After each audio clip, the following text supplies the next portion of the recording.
अस्सलाम वालेकुम। क्या हाल है आप लोगों का? ठीक ठाक है, सब खैरियत से हैं। मैं टॉपिक पे बात करूंगा। ये टॉपिक इतना इम्पोर्टेंट है कि जिसने इस टॉपिक को समझ लिया उसके लिए लाइफ में आसानियां ही आसानियां होंगी।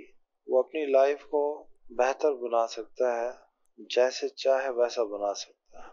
अच्छा, जितने लोग हमारे साथ मौजूद हैं, आप लोग मुझे बताएं कि हार्ड वर्किंग में और नसीब में क्या फ़र्क है। कौन कौन बिलीव करता है नसीब पर? कौन बिलीव करता है आप में से हार्ड वर्किंग पर? अरीबा, मैं एग्री करता हूँ थोड़ा सा इस बात पे। लेकिन नसीब ऐसी चीज है जो कि आपको एफर्ट के बगैर भी हासिल हो जाती है।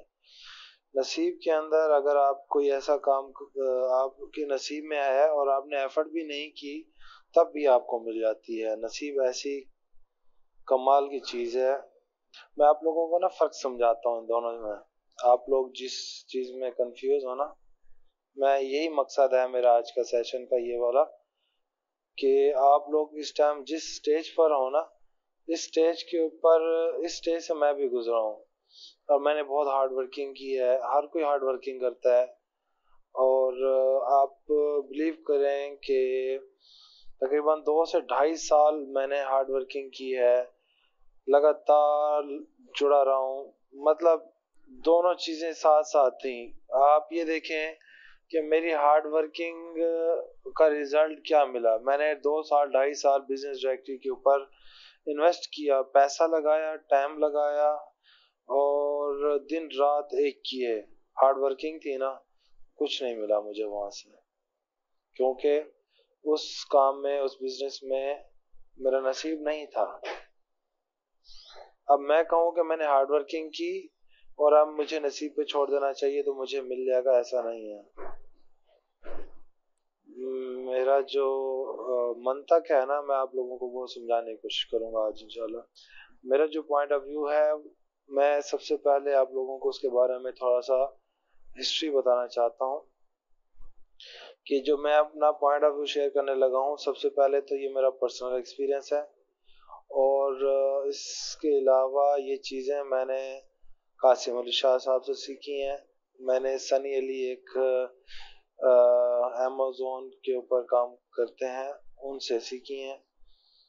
और इसके अलावा मैंने ये चीज़ें कुछ इंग्लिश बुक्स हैं वहाँ से सीखी हैं, जैसे कि द कंपाउंड इफेक्ट्स में मैंने बहुत कुछ सीखा है। और एक बुक थी द सीक्रेट, उससे मैंने सीखा है। ये कुछ 4-5 चीज़ें हैं जो मेरी लाइफ में आई और मैंने चीज़ों को समझा, अडॉप्ट किया। और उसके बाद मेरा पर्सनल एक्सपीरियंस जो हुआ, मैं चाहता हूँ कि वो पर्सनल एक्सपीरियंस और ये तमाम चीज़ें मैं आप लोगों के साथ शेयर करूँ। क्योंकि आप initial stage of professional life में हैं, तो आप लोग अभी से इस चीज़ को अगर अडॉप्ट कर लेते हैं तो ये आपको पूरी लाइफ में काम आएगा।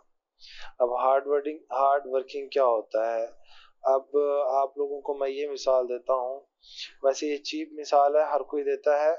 मैं सिर्फ आपको रेफरेंस के लिए देना लगा हूँ कि अगर आप देखें कि एक मजदूर है, तो उसने सारा दिन मजदूरी करनी है और उसको 800 रुपये 8 घंटे के मिलते हैं। वहीं पे एक मिस्त्री है, उसने उतनी हार्ड वर्किंग नहीं करनी, उतनी मेहनत जिस्मानी नहीं करनी जितनी कि मजदूर करता है। उसके बावजूद वो 1200 1500 दिन का ले जाता है। अब ये दोनों चीजें बेसिकली हार्ड वर्किंग में आती हैं। अब अगर यहीं पे देखा जाए ठेकेदार को, कि जो बंदा पूरी लेबर को, पूरे इन मिस्त्री को, मजदूर को, काम को समझता है, लीड करता है, तो वो हार्ड वर्किंग नहीं करता, बल्कि वो चीज़ों को मैनेज करता है। मैनेज करने के बाद वो सबसे ज़्यादा मुनाफा वो ले जाता है। उसका पर्सनल इनपुट नहीं लग रहा होता, सिर्फ वो टाइम दे रहा होता है और उसका दिमाग चल रहा होता है। वो अपनी जिस्मानी मेहनत नहीं कर रहा होता। तो अगर हार्ड वर्किंग को इस तरह से देखा जाए, तो इन तीनों सिनेरियो में हार्ड वर्किंग डिफरेंट माने रखती है। अगर हम लेबर की बात करें, अगर हम इसी को डिजिटल लेबर में लेकर चले जाएं तो डिजिटल लेबर के अंदर हम इसको ऐसे डील कर सकते हैं कि जैसा कि एक डाटा एंट्री ऑपरेटर है। मेरे पर्सनल जो लाइफ गुजरी है, जो मेरी स्टार्ट इंटरनेट पे ऑनलाइन वर्ल्ड में जो लाइफ गुजरी है, उसमें देखा जाए तो मैंने डाटा एंट्री का काम बहुत किया है, बहुत मेहनत की है। मेरी टाइपिंग स्पीड इतनी ज़बरदस्त होती थी और मेरी एक्सेल के ऊपर ग्रिप इतनी ज़बरदस्त थी कि मुझे एक प्रोजेक्ट मिला। मैंने एक कंपनी ज्वाइन की, लाहौर की थी, ऑनलाइन। उन्होंने डिफरेंट सर्विसेज दी हुई थी कि आप ये डाटा एंट्री के मुख्तलिफ टास्क हैं, ये करें। तो उनमें से मैंने एक चूज़ किया और उसके अंदर ये एक इमेज थी। उस इमेज के अंदर 5 से 7 कॉलम्स थे और उनका डाटा जो लिखा हुआ था ना, वो मुझे एक्सेल की शीट में टाइप करके लिखना था और मुझे डेली एक शीट भेजनी थी। और वो बेसिकली बैंक अकाउंट नंबर्स थे और आगे पर्सन्स के नेम और मेरे ख्याल में कंट्री कोड था और आईपी एड्रेस था। इस तरह की डिजिटल और कैरेक्टर्स दोनों मौजूद थे। तो उन्होंने टोटल मुझे 7 या 10 इमेजेस भेजी और उन्होंने कहा कि ये आपने इनको कन्वर्ट करके, एक फिक्स टाइम पीरियड था 12 से 15 दिन, उसी के अंदर भेजना है। मैंने दिन रात मेहनत की और मैंने उनको भेज दिया हर एक चीज ओके करके। उसके अंदर मैंने डिफरेंट ट्रिक्स इस्तेमाल की, लेकिन मैंने वो डाटा टाइप करके मैन्युअली भेज दिया, जिसका मुझे कम से कम 6 से 7 घंटे मेरे दिन में लगातार इस्तेमाल होते थे। तो जब मैंने उनको रिपोर्ट भेजी तो वो हैरान रह गए कि यार इस बंदे ने फर्स्ट टाइम, ये ऐसा बंदा है जिसने ये काम करके हमें दिया है और ये क्लेम कर रहा है कि अब मुझे जो आप लोगों ने देना है 5-7 हज़ार रुपया, वो आप मुझे दें। तो उन्होंने वो जो मेरा प्रोजेक्ट था अपने ऑनर्स को भेजा और मैंने शोर मचा दिया, भाई मेरा पेमेंट दो, मैंने आपका काम कंप्लीट कर दिया है। तो 10-15 दिन गुजर गए ऊपर मेरे असाइनमेंट सबमिट करवाने के बाद, तो वो लोग जो है रिस्पॉन्स ना कर रहे हो। तो मैंने किसी तरह ऑनर का नंबर हासिल किया और उनको कॉल की। तो वो भी मुझे कहता कि यार ये ऐसा काम है जो हमारे पास 2-4 साल पहले आया था और उसके बाद अब दोबारा नहीं आया और ये किसी ने कंप्लीट ही नहीं किया, आज तुम पहली दफा तुम कंप्लीट करके दे रहे हो। And he suggest me to change the service. और उसने मुझे एक डिफरेंट सर्विस दी कि तुम ये करो कि ट्विटर का एक अकाउंट बनाओ हमारे ब्रांड नेम से और वहां पे फॉलोअर्स लेकर आओ और फॉलोइंग लेकर आओ और 10-15 पोस्ट कर दो। वो भी 6-7 दिन का था, वो मैंने आसानी से कर लिया। वो कोई 100 फॉलोअर्स लाने थे, 100 फॉलोइंग करनी थी, तो वो मैंने उनको करके दिया। वो भी हैरान कि 100 फॉलोअर्स 10-15 दिन के अंदर कैसे ये लेकर आ गया है। और उन्होंने उसके बदले 6,000 का प्रोजेक्ट था और मुझे उन्होंने 2,000 के 2500 रुपये सेंड किया।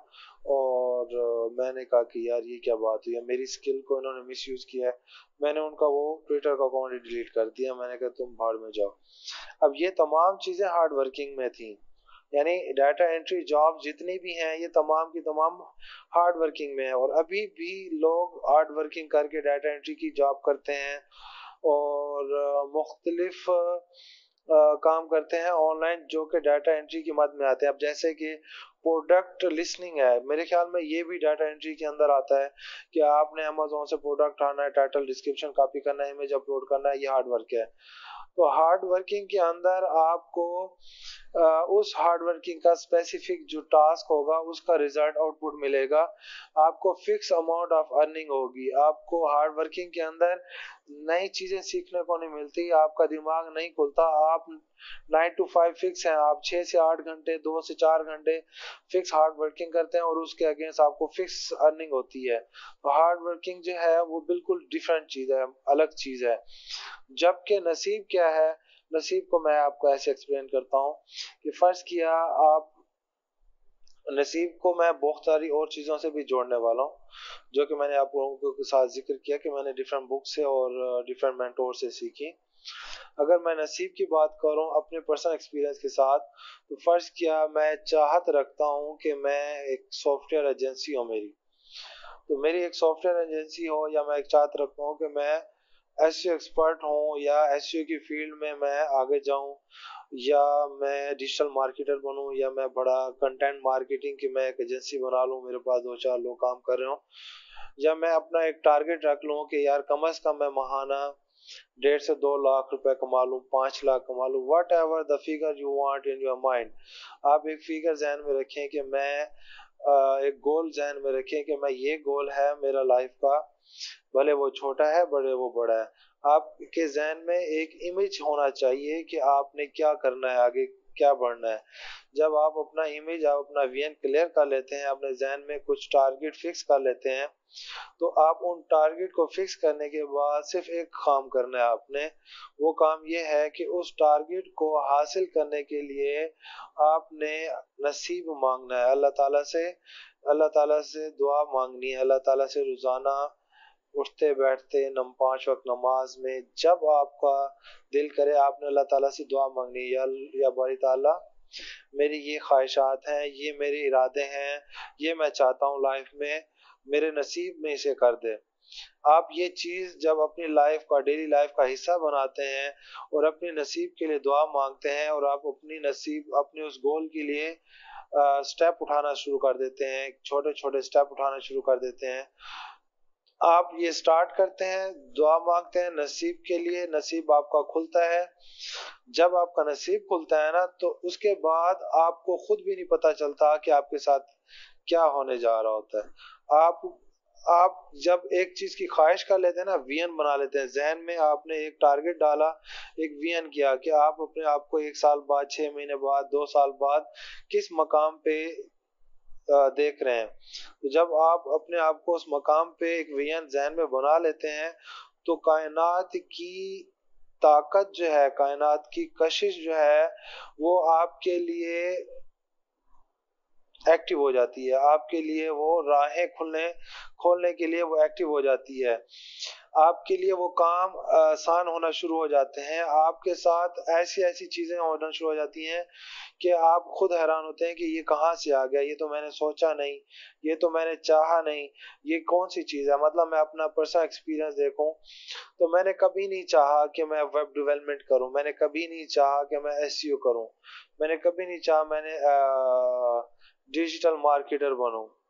मैंने चाहा कि मतलब मेरी पर्सनल जो सोच थी वो एम्प्लॉयमेंट की तरफ नहीं थी, मेरी ख्वाहिश थी कि मैं अपना कोई बिजनेस हो, मैं अपना कुछ सोर्स ऑफ अर्निंग हो ऑनलाइन दुनिया में, इंटरनेट में मुझे ख्वाहिश थी मेरी अपनी अर्निंग हो, मैं एक मतलब मेरे जो हालात है लाइफ के वो बेहतर हो जाएं, मैं एक बेहतर अर्निंग कर सकूं, एक माशरे में मेरा एक मकाम हो। ख़ास तौर पे मैं अपने जो रिलेटिव्स हैं, जो जानने वाले हैं, जो अब तक मेरा बैकग्राउंड गुजरा बहुत ज़्यादा मतलब यूँ समझ ले कि अच्छा बैकग्राउंड नहीं था, गुर्बत देखी, इन तमाम चीज़ों से बाहर निकल के अपने आप को स्टैब्लिश करना मेरे जहन में, मेरे दिन रात सोच में ये तमाम ख्वाहिशात रही। तो जब मैंने एक गोल्स विजन क्लियर किए तो उसके बाद राहें खुलती गई, अल्लाह ताला ने सबब बनाया, खुद ब खुद सबब बनता गया। मेरी लाइफ में वेब डेवलपमेंट आ गई, मेरी लाइफ में एसईओ आ गई, मेरी लाइफ में फ्रीलांसिंग आ गई। टाइम लगा, लेकिन चूंकि मेरी ख्वाहिश थी कहीं पहुंचने की, कहीं आगे बढ़ने की, कुछ टारगेट अचीव करने की। अब आप बिलीव करें, मेरी शादी हुई 2010 में, तो 2010 से लेकर 15-16 यानी 6-7 साल तक इतने हालात थे कि जहाँ हम रहते थे, हम हमारी मतलब लाइफ में हमेशा ख्वाहिश रही, चारपाइयाँ घर में बनवाई, चारपाइयाँ 4-5 चारपाई बनवाई, फिर ख्वाहिश थी कि बेड हो, डबल बेड हो, हमारे अपना सोफा सेट हो, मतलब जैसे एक चीजें होती है, नया घर लिया है तो तमाम आपके पास फ्रिज अच्छा होना चाहिए, कमरे में एसी हो, खास तौर पे यूपीएस होना चाहिए। तो ये लाइफ की छोटी छोटी चीजें हैं, जरूरियात की ये तमाम चीजें जब आप जॉब करते हैं तो आप अफोर्ड नहीं कर सकते कि ये तमाम जरूरियात जिंदगी की चीजें पूरी कर सकें, लेकिन आप एक लेवल पे, एक स्टेज पर होते हैं कि जब आपकी ख्वाहिशात होती हैं, आप इनके लिए स्ट्रगल कर रहे होते हैं, तो आप अपनी जेब से, अपनी अर्निंग से जब ये चीजें हासिल करना चाह रहे होते हैं तो आपके लिए स्ट्रगल बढ़ जाती है। तो इन तमाम चीज़ों का हल क्या है कि आपने अपने लिए इन तमाम चीज़ों का हसूल अपने जहन में रखना है कि ये तमाम चीज़ें मैंने हासिल करनी है। जो भी है लाइफ का गोल, उसको आप अपने जहन में विजन में क्लियर करें और उसके बाद आप दुआ करें।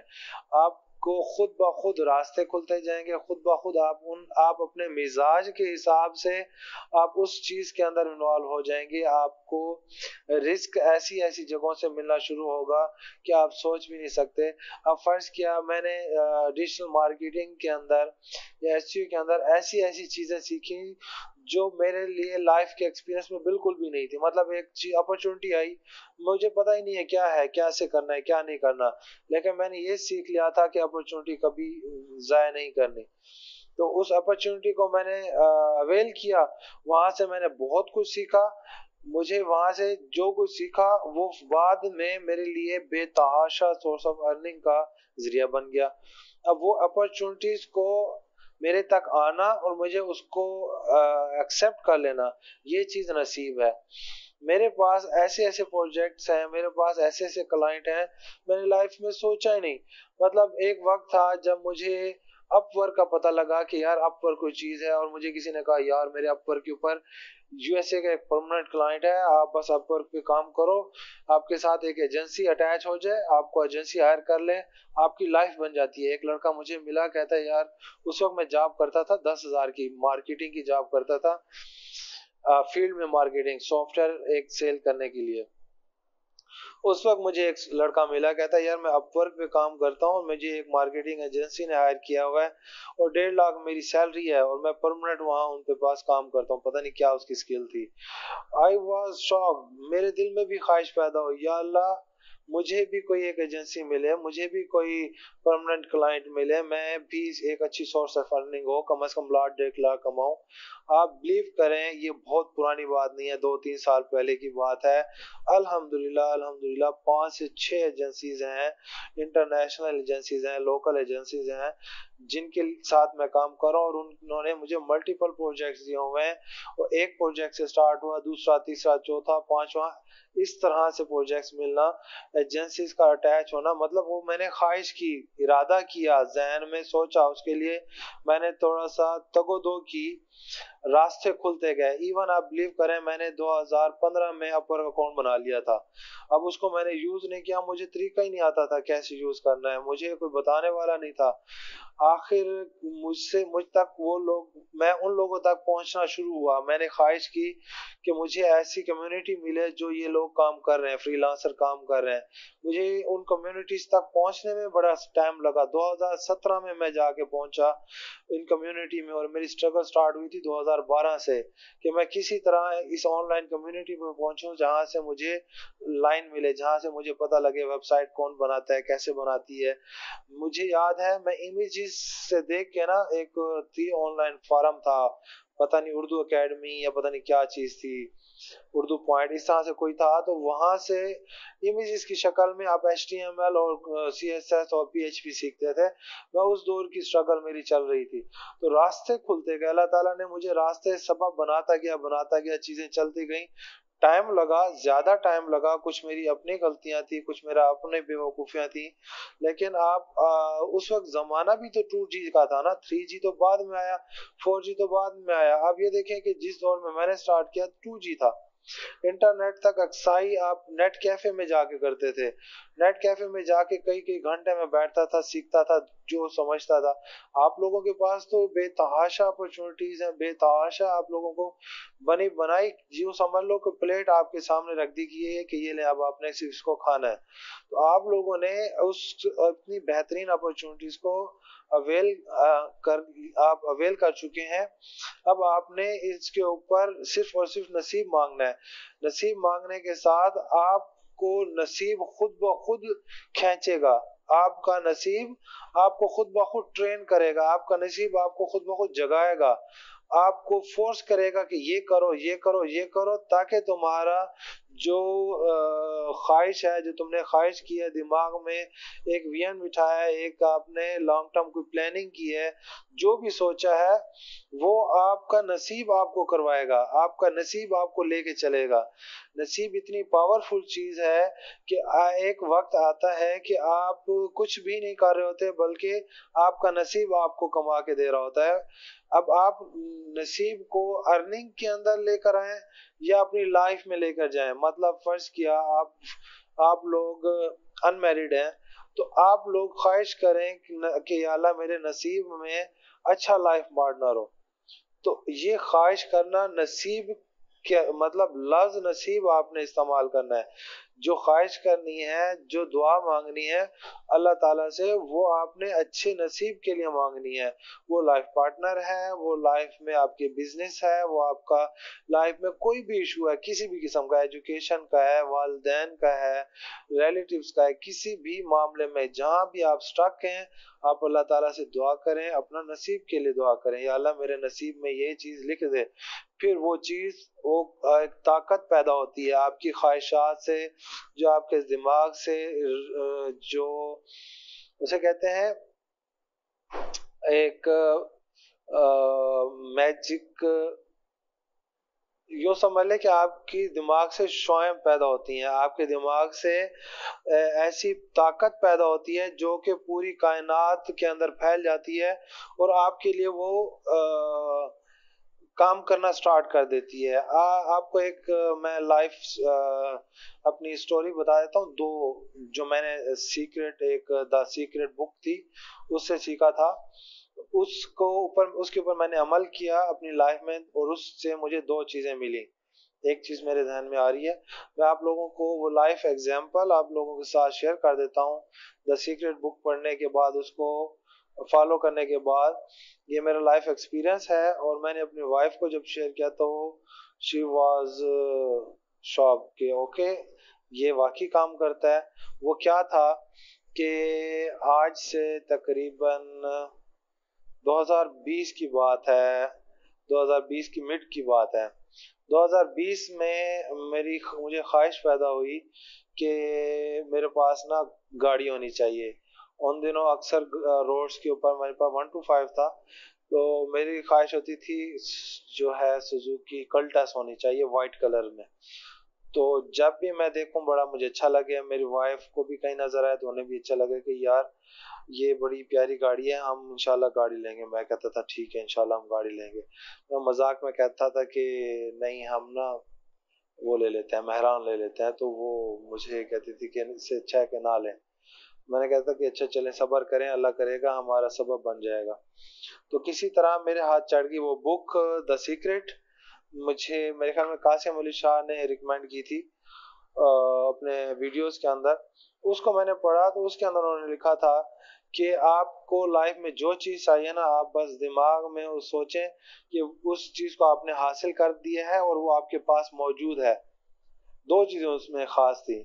आपने जो चीज फर्ज किया, मुझे गाड़ी चाहिए थी, तो मैं ये सोचूं कि मैंने वो हासिल कर ली है और वो मेरे पास मौजूद है। और जब भी वो मुझे नजर आए तो आपने शुक्र पढ़ना है, शुक्र अल्हम्दुलिल्लाह कहना है कि ये चीज आपके पास मौजूद है। तो मैंने ये ख्वाहिश की, जब भी मुझे गाड़ी नजर आई मैंने देखा और मैंने कहा कि अल्हम्दुलिल्लाह अल्लाह ताला मुझे भी देगा। मैंने दुआ भी की, साथ मैंने ये फील किया कि ये मेरी अपनी गाड़ी है। जब भी देखा मैंने फील किया ये मेरी अपनी गाड़ी है। मैंने ये प्रैक्टिस कम से कम 6 माह तक की। आप बिलीव करें कि कोई जराए नहीं थे, कोई वसाइल नहीं थे, कोई इतनी खास अर्निंग नहीं थी। 16 लाख की गाड़ी है, और मैं मतलब स्ट्रगल लाइफ में था, कमा रहा था। मेरे पास सॉफ्टवेयर हाउस था, मेरे पास जॉब है, मेरे पास जॉब देने के लिए अपॉर्चुनिटीज थी, लोग मेरे लिए काम कर रहे थे। महाना 50,000 लाख में कमा रहा था। लेकिन आप ये देखें कि वो सारे के सारे इस तरह के एक्सपेंस होते हैं, लाख 1.5 लाख की अर्निंग के मैं 50-60 हजार महीने का घर खर्च हो रहा है, बाकी 30-35 हजार मेरी डिफरेंट ऑनलाइन इन्वेस्टमेंट चल जाती हैं। सेविंग का नाम ही नहीं है। मतलब आपके पास जब सेविंग ना हो और आप ख्वाहिश करो कि 16 लाख 20 लाख 20 लाख की आपके पास गाड़ी आ जाए, तो इज डिफिकल्ट जॉब। अब मैं ये ख्वाहिश कर रहा हूँ, ख्वाहिश कर रहा हूँ, ख्वाहिश कर रहा हूँ, 6 महीने का वक्त गुजरा है, और ट्रिंग गाड़ी आ गई। जब गाड़ी आ गई तो मैंने वो पिछली तमाम चीजें रिवाइज की कि यार ये हुआ क्या है, चक्कर क्या चला है। तो वो मैंने सारा सर्कल देखा, पीछे घुमाया, और मुझे पता लगा कि ये वही पावर है, सीक्रेट पावर है कि आपने जो चीज हासिल करनी है, उसकी ख्वाहिश करनी है, उसका दिमाग में आपने विजन बना लेना है कि ये चीज मैंने लेनी है, ये मैंने ख्वाहिश करनी है, ये मुझे मिल जाएगी। मुझे सिर्फ 2 लाख रुपए खर्च करना पड़ा। 2 लाख मैंने सेव किया हुआ था, वो मैंने खर्च किया। बाकी मेरा इरादा था, मैंने बैंक में गया बैठा था, वहां पर जाके मेरा कोई चेक का इशू था और मैंने चेक वहां पे क्लियर करवाने को मेरी नज़र पड़ गई वहां पे साथ एक टेबल पे कार फाइनेंस के ऊपर। तो मैंने उसको कहा यार मुझे भी अप्लाई करना है, क्या सीन है। उसने मुझे बताया ये डॉक्यूमेंट हैं, ये तमाम सीरियस है। मैंने कहा ठीक है भर दो, एप्लीकेशन मेरी ओके कर दो। ये दिसंबर 15 दिसंबर या 10 दिसंबर की बात है। तो उसने मेरी एप्लीकेशन भर दी।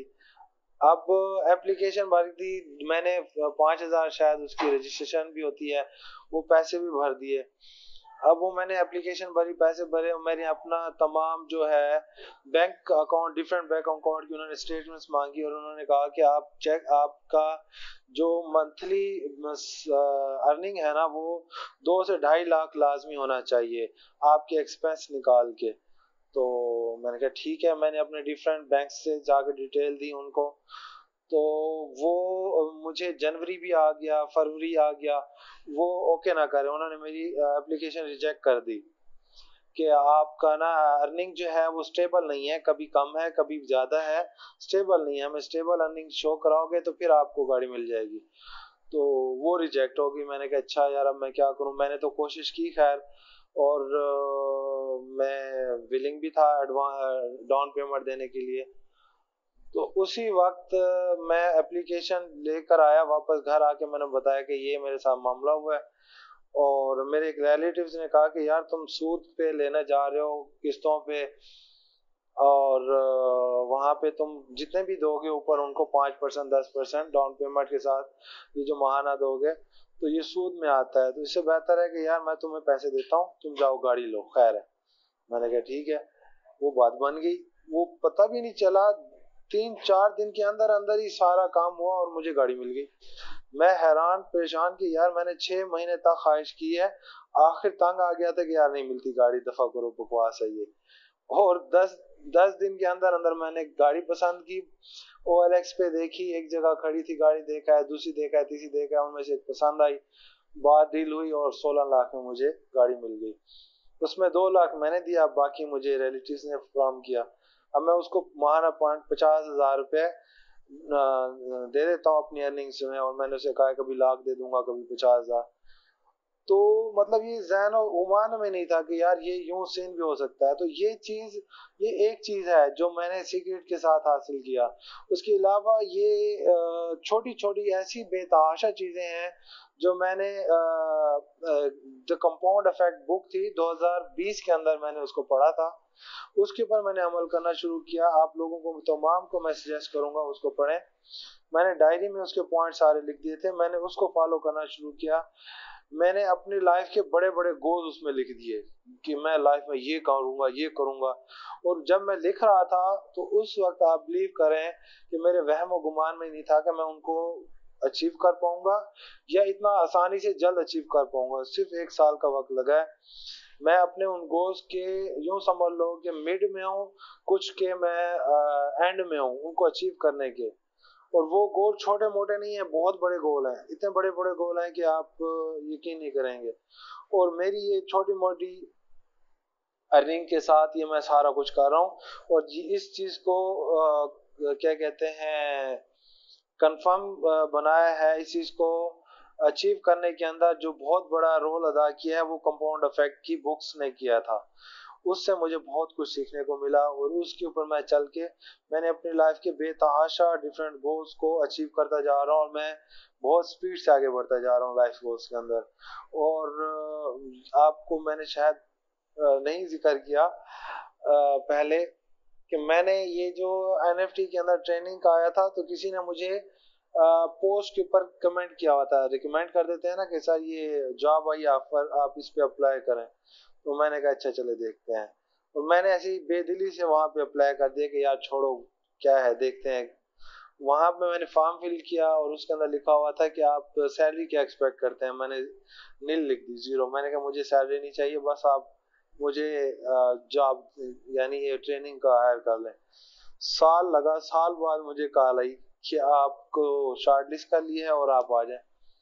अब वो मेरी ख्वाहिश थी लाइफ में कि मैं ट्रेनर बनूं। मुझे टीचिंग का बहुत शौक है, क्योंकि मैंने 2020 के अंदर एसयू का कोर्स करवाया था, तो उससे मेरी ख्वाहिश पैदा हुई कि यार ये फील्ड बहुत अच्छी है, मतलब ऑनर इसमें है, आप रिस्पेक्ट करते हैं लोग आपको, स्टूडेंट आपको, आपका एक सोसाइटी में एज अ टीचर आपका बहुत अच्छा इम्पैक्ट होता है। तो मैंने ख्वाहिश की कि यार मुझे ट्रेनर बनना है, मुझे टीचर बनना है। तो 1 साल लगा और मैं आपके सामने हूँ, मैं आपको टीच कर रहा हूँ, मैं आप लोगों को पढ़ा रहा हूँ। ये छोटी छोटी बेतहाशा ख्वाहिशात हैं जिनका नसीब के साथ बहुत गहरा ताल्लुक है। मैंने उनको उनके लिए ख्वाहिश की, उनके लिए विजन जहन में उन स्कोप पे लेकर आया कि मैंने ये करना है, और फिर मैंने नसीब के लिए दुआ की अल्लाह ताला से, और हर नमाज के बाद मैं दुआ करता हूँ। तो आप लोगों के लिए ये चीज़ें बहुत इंपॉर्टेंट हैं कि आप अभी से इन तमाम चीज़ों को लेके चलें। और उसके बाद अब मैं ये नहीं कहता कि आप कोडिंग सीखें, आप राइटिंग सीखें, आप एसईओ सीखें, डिजिटल मार्केटिंग सीखें, फ्रीलांसिंग सीखें, मेहनत करें, दिन रात बैठें और फिर आपको क्या कहते हैं अच्छी अर्निंग होगी, अर्निंग स्टार्ट हो जाएगी। आप अभी से नसीब मांगना शुरू करें। आप यकीन करें कि आपके रास्ते खुल जाएंगे, अल्लाह ताला आपके लिए रास्ते खोलेगा, सबब बनाएगा, ऐसे ऐसे सबब बनाएगा। आप यकीन करें कि नसीब आपको लेके चलेगा, नसीब आपको ट्रेन करेगा, नसीब आपको वो तमाम खामियां आपके सामने लेकर आएगा जहां आप कमजोर हैं, आप पीछे हैं और आपने उनको इम्प्रूव करना है। ये इन चीजों को नसीब पुश करेगा, नसीब आपको पॉलिश कराएगा, आपकी स्किल्स को पॉलिश कराएगा, आपकी लाइफ की रूटीन को पॉलिश कराएगा, आपकी कमियों कोताहियों को, आपकी नाअहली को, आपकी सुस्ती को, ना आपकी अगर कोई भी किसी भी किस्म की, जैसे कहते हैं ना कि स्लो लर्नर है, इन तमाम कमियों को खत्म करेगा, बेहतर बनाएगा, इम्प्रूव करेगा और खुद ब खुद आपको इस मकाम तक पहुंचाएगा जो आपने अपने दिमाग में सोचा होगा कि मैंने ये मकाम अचीव करना है लाइफ के अंदर। तो ये तमाम चीजें आपने इन तमाम चीजों का ताल्लुक आपकी सिर्फ सोच से है। आपने गौर करना है, सोचना है, फोकस करना है, अपना दिमाग को क्लियर करना है, अपनी ख्वाहिशात का आपने इजहार करना है रब के सामने, और एक दो दफा नहीं, आपने रिपीट करना है इन तमाम चीजों को। फिर आप देखें कि आपके साथ क्या क्या नहीं होता। अभी मेरे जहन में एक और बात आ रही थी स्किल के हवाले से, कि एक चीज ऐसी थी नसीब में, मेरे ख्याल में मैंने एक चीज का ना ख्वाहिश की थी।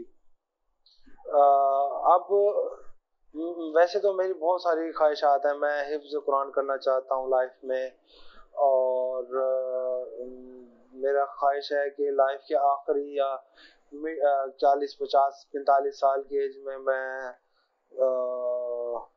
क्या कहते हैं दर्स निज़ामी करूं, कुरान हिफ्ज़ करूं। हाँ, मैं आप लोगों को कुरान पाक हिफ्ज़ करने की बात पे याद आ गया।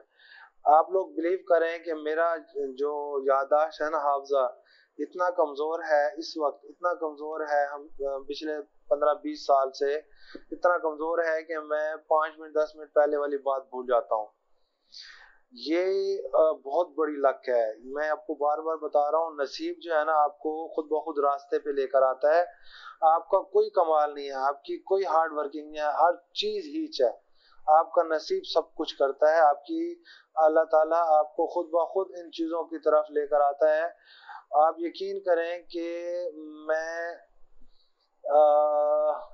मतलब बुक्स है ना, आप लोग पढ़ते हैं, कोई चीज याद करते हैं, आप लोगों ने पेपर देना है, कोई आपने मजमून याद किया, मैट्रिक किया, एफए किया, उसके अंदर मुख्तलिफ सब्जेक्ट्स हैं, आपने याद किया। मेरा हाफजा इतना कमज़ोर है कि मैंने पता नहीं किस तरह से अपना एजुकेशन कि जो जितना भी एजुकेशन मैंने किया उसको किस तरह से कंप्लीट किया मुझे पता है। बहुत वीक हाफजा, बहुत ज़्यादा वीक हाफजा मेरा।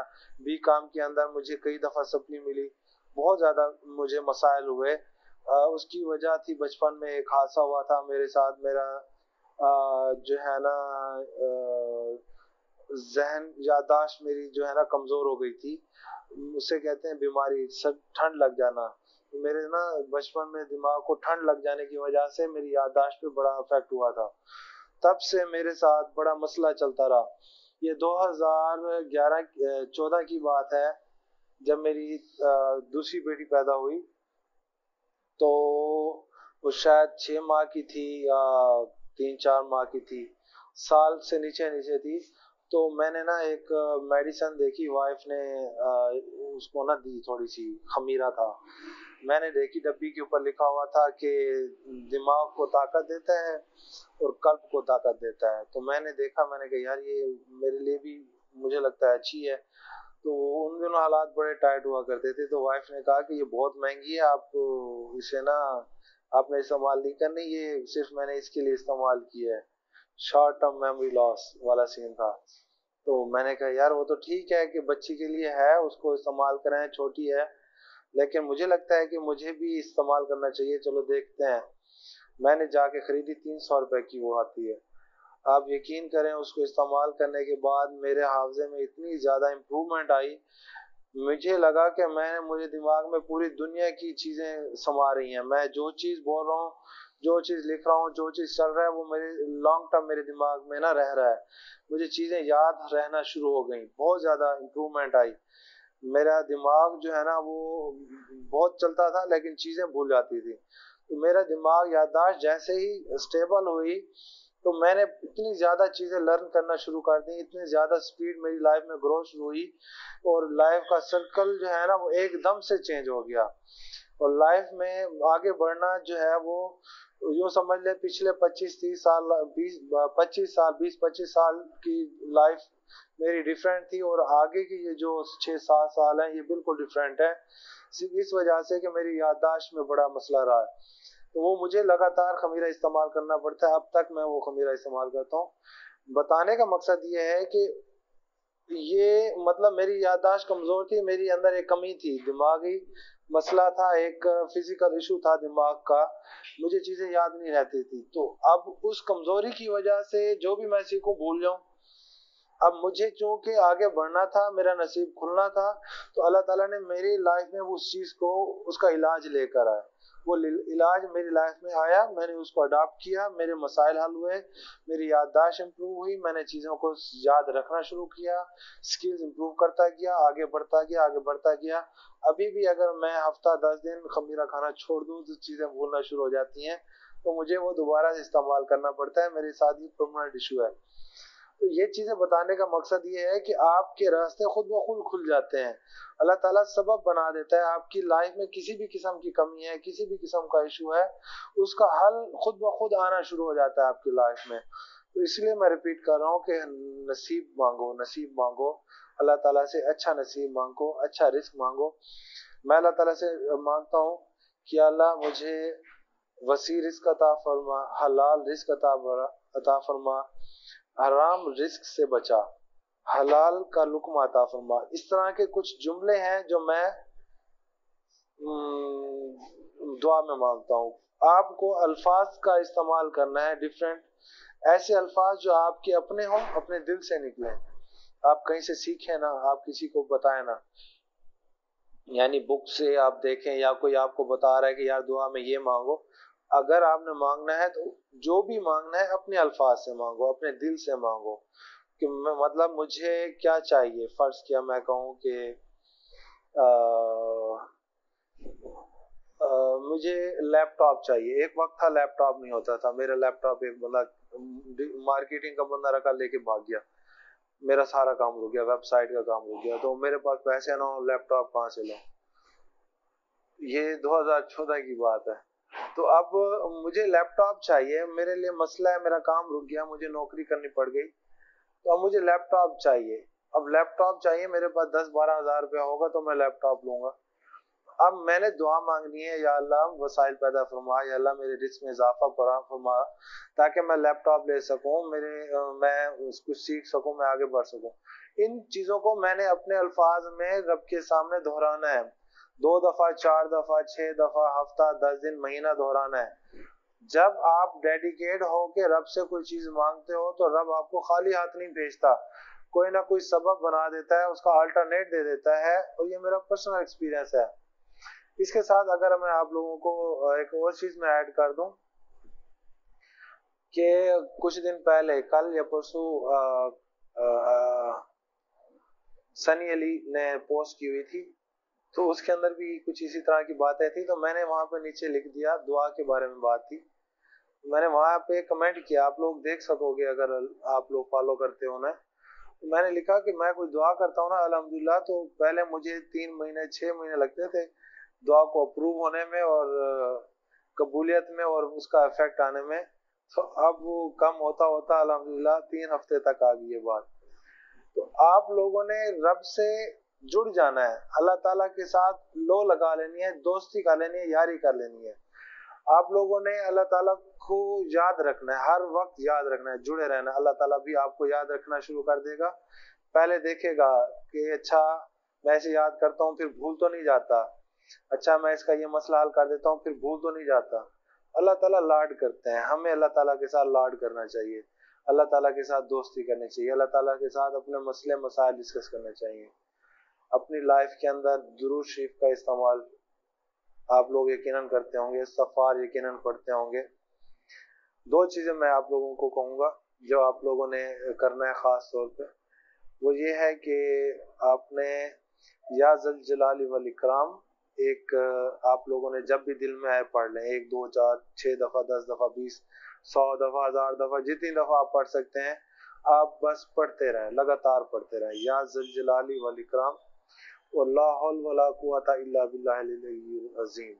ये 1 दफा पढ़ें, 2 दफा पढ़ें, 50 100 जितना आप पढ़ सकते हैं। इन दो चीजों को रूटीन बना लें, 1 दफा दिन में पढ़ लें, 2 पढ़ लें, 50 whatever figure you want to recite, आपने दिल में पढ़ लेना है बस। इसको आप लफ्ज में अपना ऐड कर दें, इन दो चीजों को। ये मेरी तरफ से था, बाकी आप लोगों की अपनी एफर्ट है, आप लोगों की अपनी समझ है, आप लोग इसके ऊपर अमल करो। अमल करने के बाद आप लोग मेरे साथ लाइफ एक्सपीरियंस शेयर करोगे इंशाल्लाह 6 महीने बाद, साल बाद, कि सर मैंने ये अडॉप्ट किया, मैंने ये सीखा, मैंने ये समझा, मैंने इस चीज को फॉलो किया और उसके मुझे ये रिजल्ट मिले, इतने अरसे में मिले। इंशाल्लाह आप लोगों ने मेरे साथ शेयर करना है अपने एक्सपीरियंस, जो मैंने आप लोगों को अपनी बातें बताई, पर्सनल एक्सपीरियंस शेयर किए। इन चीजों से आप लोगों ने अपने एक्सपीरियंस भी इंशाल्लाह शेयर करना है।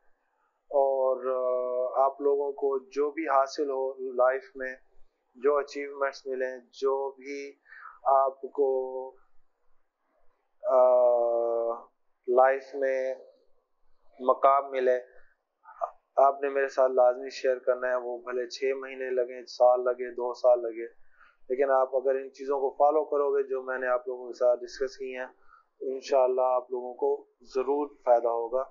क्योंकि इन चीज़ों से मुझे फ़ायदा हुआ है, तो इंशाल्लाह आपको भी फ़ायदा होगा। ये ऐसी चीज़ें नहीं है कि जो किताबी हों या बातें ही हों, बल्कि ये हकीकत है। तो मैं अब आप लोगों के क्वेश्चन पढ़ता हूँ, आप लोगों की कमेंट्स पढ़ता हूँ, फिर मैं इसको वाइंड अप करूँगा। अच्छा जी, गाड़ी कैसे आई दोबारा बताएं सर एक दफ़ा। गाड़ी का एक दफ़ा ही बता दिया है, बस आ गई अल्हम्दुलिल्लाह और मैं बहुत खुश हूँ, शुक्र अल्हम्दुलिल्लाह। ग्रेट वर्क सर जी, इंशाल्लाह सर जी। शॉर्ट टर्म मेमोरीज हम भी नाम बता दें सर। आई हैव जैस हैदर, आपने सिर्फ और सिर्फ माइग्रेशन प्रॉब्लम्स जो आपको हैं, वो आपने माइग्रेशन नहीं लिखा, आपने माइग्रेन लिखा है। मुझे नहीं पता, मेरी विकेबलरी कमजोर है, माइग्रेन किसे कहते हैं मुझे नहीं पता। आई एडमिट सर, दुआ करें 3 हफ्ते तक मेरी हर दुआ पूरी हो जाए, आपकी जल्दी जल्दी अप्रूव हो जाए। हैदर शायद अल्लाह ताला से लो लगाओ, अल्लाह ताला आपकी दुआएं कबूल करता है।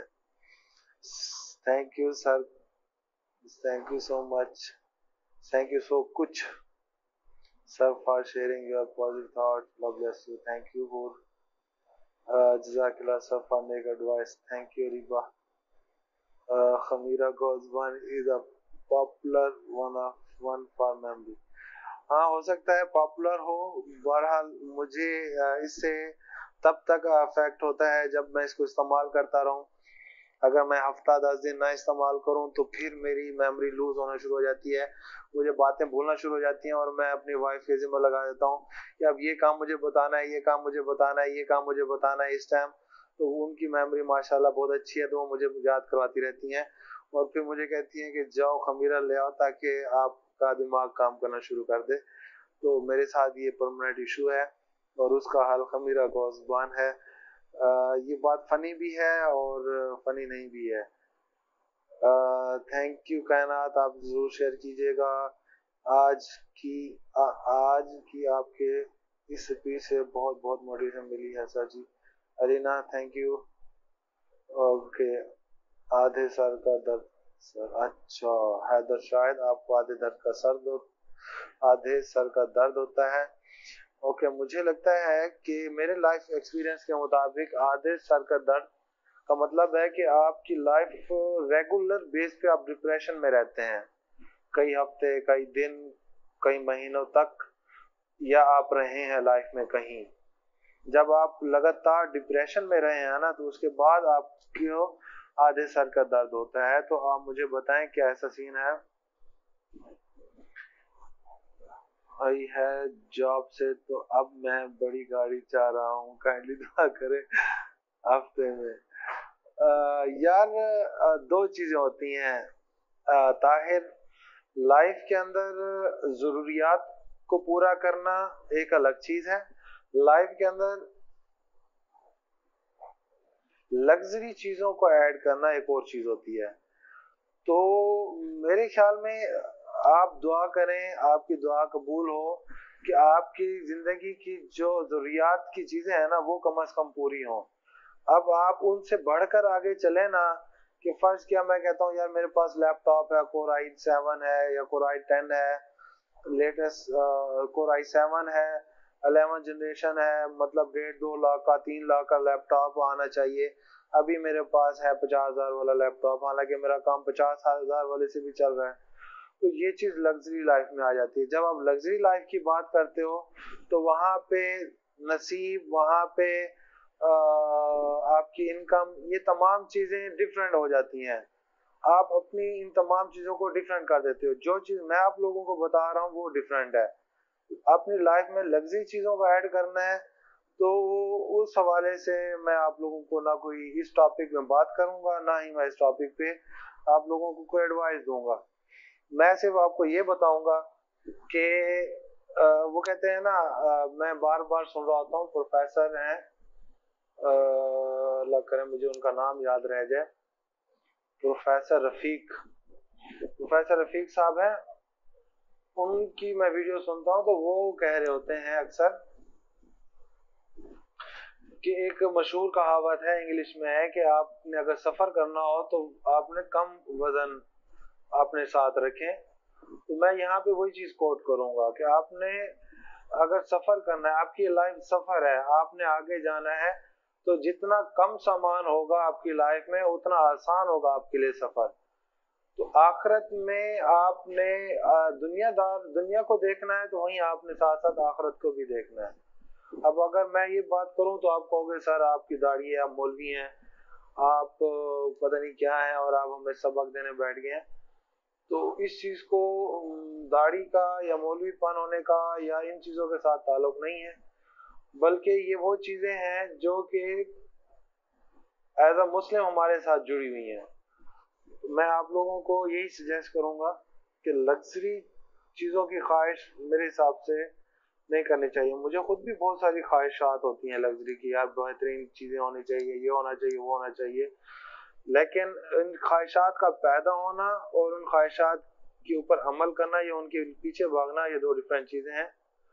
तो जब आप ख्वाहिशात के पीछे, लग्जरी लाइफ की चीजें पीछे भागने लग जाते हो ना, तो ये चीजें सारी जिंदगी चलती रहती हैं। आप दुनिया जहान की बेहतरीन से बेहतरीन चीज हासिल कर सकते हो, लेकिन इन तमाम लग्जरी चीजों से आप खुशी नहीं हासिल कर सकते। इसीलिए अपने नसीब में खुशी मांगो, या अल्लाह जितना दे मुझे उसको बरतने की और मुझे एक खुशहाल जिंदगी अता फरमा। आप अगर एक मतलब 15-20 लाख की गाड़ी में खुश हो, एनफ फॉर योर लाइफ। अगर आप 50 लाख की गाड़ी के अंदर परेशान जिंदगी गुजारोगे, दुख वाली जिंदगी गुजारोगे, टेंशन डिप्रेशन वाली जिंदगी गुजारोगे, I will never recommend you to have a 50 lakh car. तो बेहतर है कि आप अपनी लाइफ को ना सिंपल रखो, बस उतना करो कि आप की जरूरियात जिंदगी पूरी हो एक अच्छे मयार में रहकर। लग्जरी की तरफ मत जाएं काइंडली।